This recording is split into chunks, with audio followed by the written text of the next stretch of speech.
नमस्कार, मैं रुमान हाशमी न्यूज़ अनमास में आपका स्वागत है।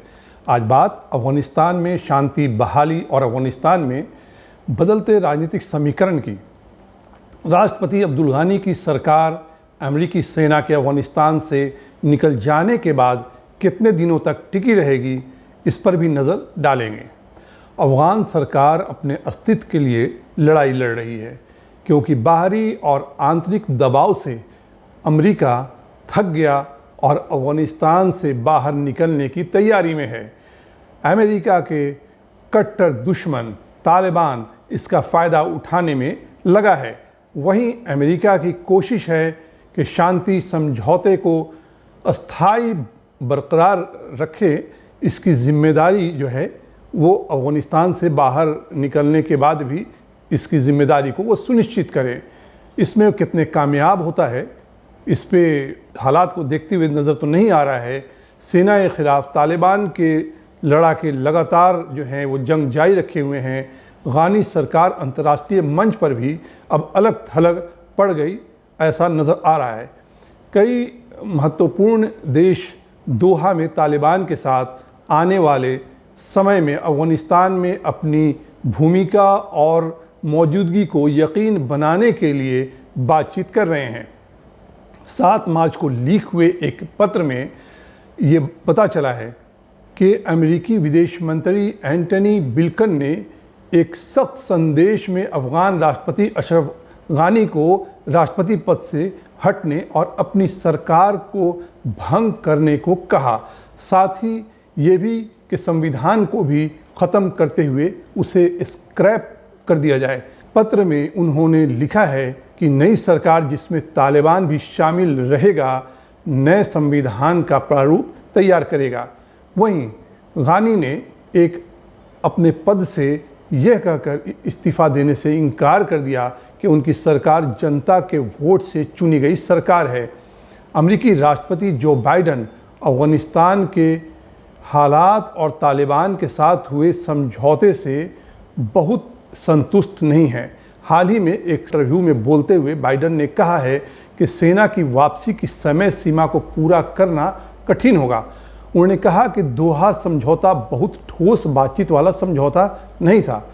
अपने सबसे हालिया टिप्पणी में बाइडेन ने कहा कि सिर्फ सामरिक कारणों से उन सैनिकों को बाहर निकालना कठिन है, मुश्किल है। वहीं तालिबान ने इस तारीख का उल्लंघन करने पर परिणाम भुगतने की अमेरिका को चेतावनी दी है। समझौते के अनुसार अमेरिका को सितंबर तक अफ़गानिस्तान से अपनी सेना वापस बुला लेनी है। लेकिन सवाल यह है कि अमेरिका समझौते को कैसे और किन हालात में पूरा करता है, जिसे राष्ट्रपति ट्रंप ने इस समझौते पर मोहर लगाई थी।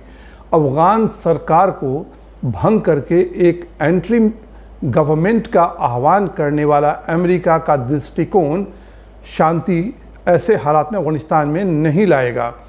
ये बात तो तय है कि 1992 से 96 तक कम्युनिस्ट सरकार के पतन के बाद बुरहानुद्दीन रब्बानी की सरकार का जिस तरह से ख़ात्मा हुआ, इसे इस बात को बखूबी समझा जा सकता है कि ऐसे में शांति बहाली के लिए अमेरिका को तालिबान के साथ बातचीत का राजनीतिक प्रक्रिया शुरू करने से पहले उसकी जो गंभीरता है उस पर सोचना चाहिए था, क्योंकि आज अफ़गानिस्तान फिर से वहीं खड़ा हुआ है जहां वो 90 के दशक में था। अफ़गान राजनीतिक अभिजात वर्ग जो एलिट क्लास है आज भी गंभीर रूप से विभाजित है, बटा हुआ है। मार्च 2020 में 2 राष्ट्रपति शपथ ग्रहण समारोह हुआ था, जिसमें गनी और उनके पूर्व कार्यकारी अब्दुल्ला जो हैं वो राष्ट्रपति पद जीतने का दावा किया था। बाद में अब्दुल्ला अफ़गानिस्तान के CEO बने, क्योंकि सूए बनने को राज़ी हो गए थे। वो भी ऐसा तब हुआ जब तत्कालीन विदेश मंत्री माइक पोम्पियो ने अफ़गानिस्तान को अमेरिकी सहायता $1 बिलियन अमेरिकी सहायता कटौती करने की उन्होंने ऐलान किया था, जो 2021 में जो मौजूदा साल है उसमें 1 बिलियन कटौती की धमकी दी थी कि इसमें हो जाएगा। अफ़गानिस्तान के राजनीति में डॉलर का भी अपना एक बहुत मजबूत महत्व है। उसकी पूरी इकनॉमी ही अमेरिकी डॉलर पर टिकी है। अगर 3 महीने अमेरिकी डॉलर की मदद बंद हो जाए तो अफ़गान सरकार को अपने सैनिकों को वेतन देने का पैसा नहीं रहेगा। यह मान लेना लापरवाही होगी कि सत्ता में शामिल मौजूदा राजनीतिक अभिजात वर्ग एलिट क्लास एंट्रीम गवर्नमेंट की भूमिका में तालिबान के साथ शांतिपूर्वक समझौते पर बातचीत कर सकता है, नहीं कर सकता है, क्योंकि कई घटनाएं जो हैं इनके लिए रास्ते में रोड़ा बनी हुई है। जो सबसे बड़ी वजह है वो ये है कि तालिबान ने अभी तक अफ़गानी सरकार को ना ही मान्यता दी है और ना ही किसी भी बातचीत में अफ़गान सरकार को शामिल किए जाने की मंजूरी दी। वाशिंगटन का लीक हुआ 8 पन्ने का मसौदा जो है वो सामने आया है। उससे जाहिर होता है कि अमेरिकी विशेष दूत वर्तमान में सीओ बदलने को लेकर के और सरकार युद्ध विराम जो है वो हो, किस तरह से अंतरिम तालिबान को शामिल किया जाए, जो संविधान है उसको कैसे बदला जाए, ख़त्म किया जाए, एक सर्वोच्च न्यायालय हो, उसके ऊपर शूरा हो, न्यायपालिका हो, इसके अलावा इस्लामिक ज्यूरिडिक्शन के लिए एक उच्च परिषद और एक नया संविधान तैयार करने के लिए भी आयोग को स्थापित करना है। ज़ल्म खालिजाद जो है इसके लिए लगातार कोशिश कर रहे हैं। ज़मीनी सच्चाई को देखा जाए तो स्वतंत्र और निष्पक्ष राष्ट्रीय चुनाव कराने के लिए एक एंट्रीम गवर्नमेंट तुरंत कायम होनी चाहिए, जिसकी उम्मीद पूरी तरह से नहीं के बराबर है। अफ़गानिस्तान में लोकतांत्रिक संस्थाओं के निर्माण में पिछले 2 दशक के प्रयासों के बावजूद चुनाव की क्रेडिबिलिटी जो है वो संदेह के घेरे में रही है, क्योंकि चुनावी प्रक्रिया में मतदाताओं का एक जो बड़ा वर्ग है वो वंचित रहा है, वोट नहीं उससे डालने दिया गया है, चाहे इसके कारण जो भी हो। यह विचार कि चुनाव का इस्तेमाल तालिबान को दरकिनार करने के लिए किया जा सकता है सरासर कोरी कल्पना है। इसी तरह यह कल्पना करना असंभव है कि तालिबान उम्मीदवार बहस में शामिल हों और ऊपरी और निचली सदन का राष्ट्रपति पद के उम्मीदवार के लिए वो भागदौड़ करें, उसके लिए लॉबिंग करें। यह सोचना भी संभव नहीं कि तालिबान उम्मीदवार एक चुनावी प्रक्रिया के लिए अपने बायोमेट्रिक स्कैन और तस्वीरें लेने के लिए सहमत होंगे, जिसे विद्रोहियों ने कभी भी राजनीतिक वैधता के लिए एक मौके के तौर पर स्वीकार नहीं किया है, एक ज़रूरत के तौर पर स्वीकार नहीं किया है और हर मौके पर इसके विरुद्ध हिंसक हमला किया है। तालिबान को और छूट देने के बजाय एक सियासी दृष्टिकोण अपनाने की तत्काल ज़रूरत है, जो अफ़गान सरकार के साथ एक अंतर्राष्ट्रीय साझेदारी को बनाए रखे और ये कबूल करे कि गानी अफ़गान सरकार के भागीदारी के बग़ैर शांति वार्ता जो है स्थापित होना वो मुमकिन नहीं है। विचार करना भी उतना ही जोखिम भरा है कि अफ़गानिस्तान के चुनावी निकाय में विश्वसनीय तरीक़े से चुनाव चलाने के लिए जीत लिया है जनता के विश्वास को।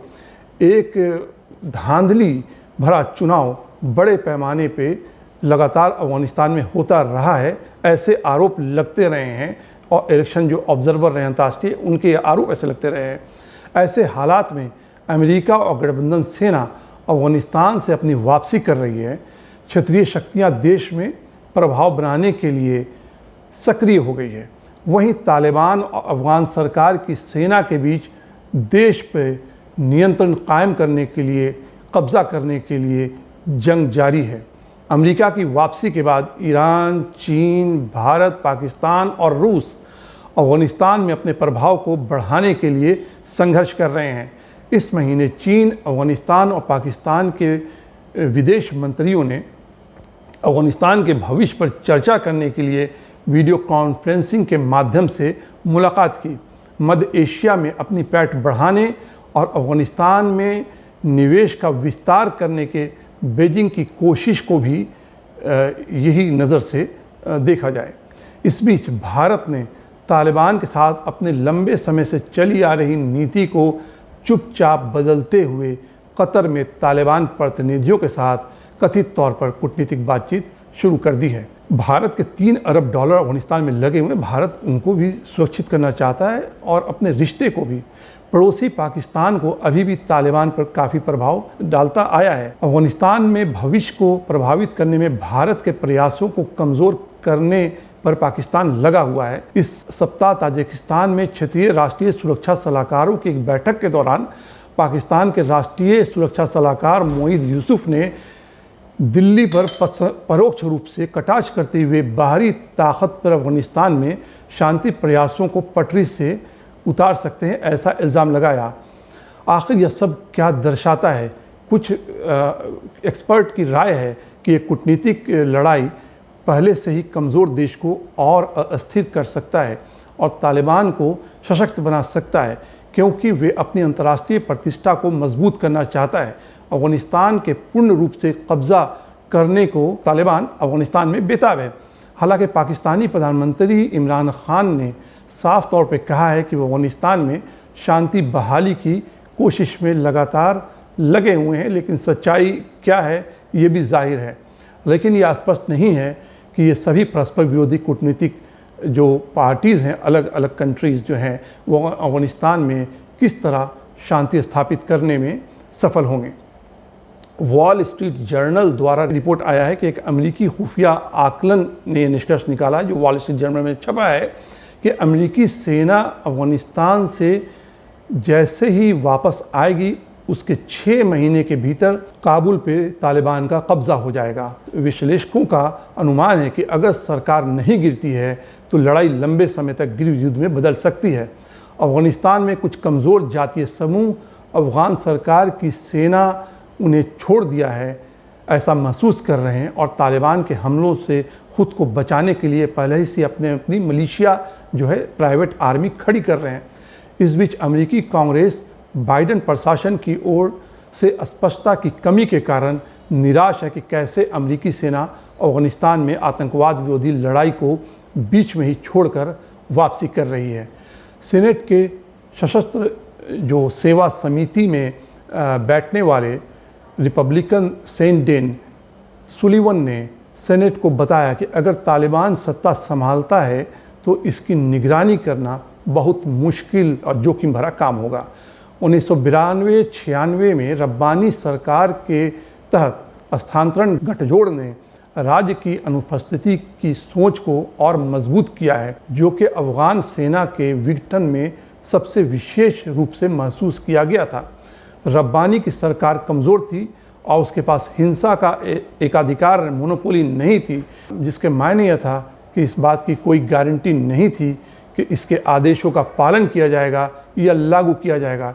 इस गारंटी के बिना किसी राज्य के पास सुरक्षा प्रदान करने के साधन नहीं हैं।